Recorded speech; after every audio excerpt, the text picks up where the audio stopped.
Guys, welcome back. ये कहानी है धौला कुआं की। गर्मियों के दिन थे।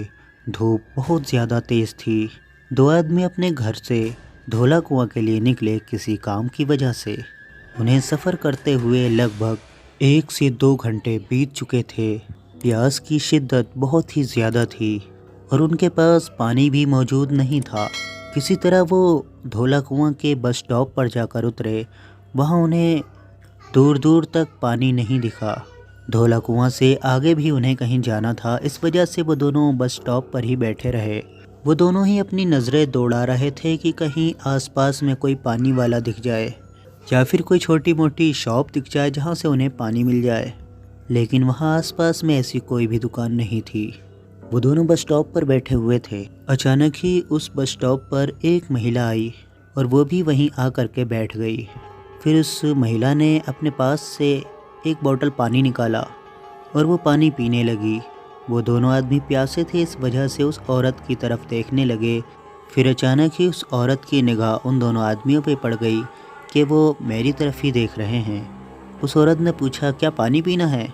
वो दोनों हंसने लगे और उनमें से एक ने कहा हाँ और एक ने कहा ना। उसके बाद वो महिला समझ गई कि इन दोनों को प्यास लगी है। उसने अपनी बोतल से उन दोनों को पानी पिलाया। फिर वो महिला उन्हीं के पास बैठ गई और इधर उधर देखने लगी।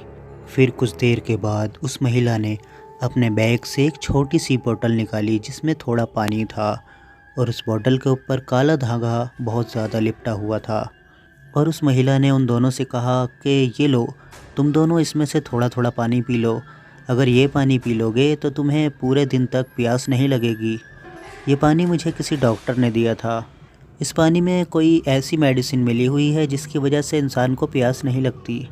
लेकिन वो दोनों आदमी मना करने लगे कि हमें ये पानी नहीं पीना। लेकिन वो औरत बार बार उनसे कहने लगी और ज़बरदस्ती करने लगी। उसके बाद उन दोनों आदमियों ने उसमें से एक एक घूंट पानी पी लिया और वो दोनों वहीं पर कुछ देर तक बैठे रहे। उसके बाद वो महिला वहाँ से उठी और रोड क्रॉस करके दूसरी तरफ जाने लगी। अचानक ही वो दोनों आदमी भी वहाँ से उठे और उस महिला के पीछे पीछे रोड पार करके जाने लगे। फिर जिधर जिधर वो महिला जाती थी वो दोनों आदमी भी उसके पीछे पीछे ही जाने लगे। आखिर ऐसा क्या था उस पानी में जो वो दोनों आदमी उस महिला को फॉलो करने लगे थे? देखते ही देखते वो औरत एक ऐसी जगह पर चली गई जहाँ दूर दूर तक कोई भी आदमी नहीं था। वो जगह कोई पार्क जैसी नहीं थी और ना ही कोई बहुत बड़ा जंगल था। वो एक खंडर जैसी जगह थी जहाँ पर काफ़ी सारे छोटे छोटे पौधे थे और बड़े बड़े पेड़ भी थे। और फिर देखते ही देखते वो औरत उसी खंडर में घुस गई और वो दोनों आदमी भी उसके पीछे पीछे उसी खंडर में चले गए। वो औरत देखते ही देखते उस खंडर में काफ़ी अंदर तक चली गई और वो दोनों आदमी भी उसके पीछे पीछे चले आ रहे थे। अब वो औरत एक जगह जा कर के रुक गई और वो दोनों आदमी भी उस जगह जा कर के उसके पीछे ही खड़े हो गए। उस औरत ने एक एक करके उन दोनों आदमी को वहीं एक पत्थर पे बिठाया और वहीं आसपास से कुछ रस्सियां इकट्ठी करके उसने उन दोनों आदमियों के हाथ और पैर बांध दिए और उन दोनों आदमियों ने अपने हाथ पैर बहुत ही आसानी से बंधवा लिए। और फिर भी वो दोनों आदमी वहीं बैठे रहे। फिर उन दोनों आदमियों को वो औरत छोड़ करके कहीं चली गई और वो दोनों आदमी उसी जगह पड़े रहे। फिर सूरज डूबने लगा, लगभग 7-8 बजे का वक्त होगा। अचानक ही वो औरत उस जगह वापस आ गई। उन दोनों आदमियों को उसने देखा तो वो दोनों आदमी उसी जगह बंधे हुए पड़े थे। उसके बाद उस जगह पर 3 आदमी और आए। वो तीनों आदमी कोई बहुत बड़े तांत्रिक लग रहे थे। उन तीनों ने काले कलर की लुंगी बांधी हुई थी और उनके गले में बड़े बड़े मोतियों की बहुत सारी मालाएं डली हुई थी।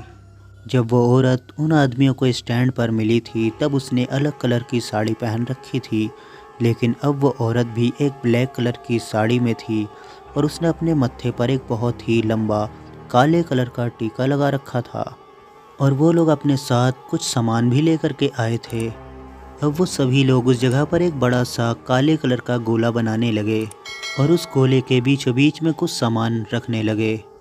लेकिन उन आदमियों को 2 बजे अपने घर हर हालत में पहुंचना था, इस वजह से उनके घर वाले भी उनको ढूंढ रहे थे। रात के 9 बज चुके थे, अभी तक वो आदमी घर नहीं आए थे, इसलिए उनके घर वालों ने पास के थाने में उनकी रिपोर्ट लिखवा दी थी। पुलिस वालों ने कहा हम 12 बजे से पहले कोई भी कार्यवाही नहीं करेंगे। हो सकता है वो लोग ट्रैफिक में कहीं फंस गए हों, इस वजह से नहीं आ पाए। क्या पता रात को 12 बजे तक वो लोग आ ही जाएं, इसलिए हमें थोड़ा वेट करना चाहिए। अब किसी तरह रात के 12 भी बज गए। पुलिस वालों ने भी अपनी कार्यवाही शुरू कर दी। वो आसपास की जगहों पर उन आदमियों को ढूंढने लगे। उनकी तस्वीरें ले लेकर उन जगहों पर जाने लगे जहां पर उन पुलिस वालों की अच्छी जान पहचान थी। फिर पुलिस वालों ने कुछ ऐसे लोगों को अपने पास बुलाया जो लोग छीना झपटी किया करते थे, और ऐसे लोग भी जो पुलिस वालों के लिए मुखबरी किया करते थे। और उन सभी लोगों को उन दोनों की तस्वीर दिखाई गई, लेकिन उनमें से कोई भी उन दोनों को नहीं जानता था, और दूर दूर तक उन दोनों आदमियों को भी उन लोगों ने नहीं देखा था। उसके बाद पुलिस वालों ने पूछा आखिर वो दोनों कहाँ पर गए थे। घर वालों ने बताया कि उनको यहाँ से धोला कुआं जाना था, वहीं पास में ही उन्हें थोड़ा काम था। फिर पुलिस वालों ने रात को 1 बजे धोला कुआं में जा कर के जाँच करनी शुरू कर दी। आसपास के ऐसे एरिए ढूंढने शुरू कर दिए जहाँ पर लोग कम आया जाया करते हैं। उस जगह होने वाले सभी एक्सीडेंट के बारे में पता किया, लेकिन उस दिन वहाँ पर कोई भी एक्सीडेंट नहीं हुआ था। अब पुलिस वाले बड़े बड़े पार्कों में उन आदमियों को ढूंढने लगे थे, कहीं उनके साथ स्नैचिंग ना हो गई हो और किसी ने उन्हें मार मूर के इधर उधर फेंक दिया हो। इसलिए रात के वक्त ऐसी जगहों पर भी उनको ढूंढा जाने लगा। दूसरी तरफ वो सभी लोग काफ़ी देर आराम करने के बाद अपने पास से उन्होंने कुछ मालाएं निकाली जो उन दोनों आदमियों के गले में डाल दी, और उनके सर पर कुछ सफ़ेद कलर का पाउडर सा छिड़क दिया, और उन दोनों के चेहरे पर भी सफ़ेद कलर का पाउडर बहुत सारा लगा दिया। अब वो दोनों आदमी भी होश में आ चुके थे। उनके ऊपर जो भी जादू किया गया था वो सब टूट चुका था। वो दोनों चिल्लाना चाहते थे, लेकिन उनके मुंह पर उन्होंने कपड़ा बांध रखा था, और उन चारों जनों को देखकर वो लोग बहुत ज़्यादा डर रहे थे। आखिर ये लोग हमारे साथ क्या करने वाले हैं। उसके बाद उन दोनों आदमियों को वहाँ से उठाकर लाया गया, और जो गोला उन्होंने बनाया था उस गोले में एक तरफ एक आदमी को और दूसरी तरफ दूसरे आदमी को बिठा दिया, और उन दोनों के बीचों बीच में उन्होंने छोटी सी आग जला दी। और फिर वो महिला जो उन दोनों को वहाँ लेकर आई थी वो भी आकर उस गोले के अंदर एक बड़ा सा धारदार हथियार लेकर बैठ गई, और वो तीनों तांत्रिक उस गोले के तीनों तरफ बैठ गए और कुछ मंत्र पढ़ने लगे। फिर देखते ही देखते उस जगह पर बहुत सारे कुत्ते आ गए, और वो सभी कुत्ते उन लोगों को देखकर बहुत ज़ोर ज़ोर से भौंकने लगे। उसके बाद वो कुत्ते एक अजीब सी आवाज़ निकालने लगे। जिस तरह कुत्ता रोता है तो एक लंबी आवाज़ निकालता है, वो कुत्ते इस तरीके से लंबी लंबी आवाज़ें निकालने लगे। वो दोनों आदमी बहुत ही ज़्यादा डर रहे थे, घबरा रहे थे। उनकी आंखों के आंसू बिल्कुल भी नहीं रुक रहे थे। वो समझ चुके थे अब हमारे साथ कुछ बहुत बुरा होने वाला है। लेकिन फिर अचानक ही उनको कुछ ऐसा महसूस हुआ कि उनके आसपास में कोई है जो दिखाई नहीं दे रहा, लेकिन कोई ना कोई उनके आसपास में है। वो महिला अपना सर नीचे झुकाकर चुपचाप बैठी हुई थी। फिर अचानक ही वो महिला उठकर खड़ी हो गई और ज़ोर ज़ोर से ज़मीन पर उछलने कूदने लगी, जैसे कि उसके अंदर कोई भूत घुस गया हो। उस महिला ने अपने सारे बाल खोल रखे थे, इस वजह से वो बहुत ही ज़्यादा डरावनी दिखाई दे रही थी। और फिर उस महिला की आवाज़ भी बदल गई और वो बहुत ही डरावनी आवाज़ में बहुत ज़ोर ज़ोर से हंसने लगी। उसके बाद अचानक ही उन 3 तांत्रिक में से एक तांत्रिक हवा में उछलकर बहुत ज़ोरों से ज़मीन पर गिरा। ऐसा लगा जैसे कि किसी ने उसे उठाकर पटक दिया हो, और बाकी के दोनों तांत्रिक बहुत ज़्यादा डरे हुए बैठे थे और कुछ पढ़े जा रहे थे।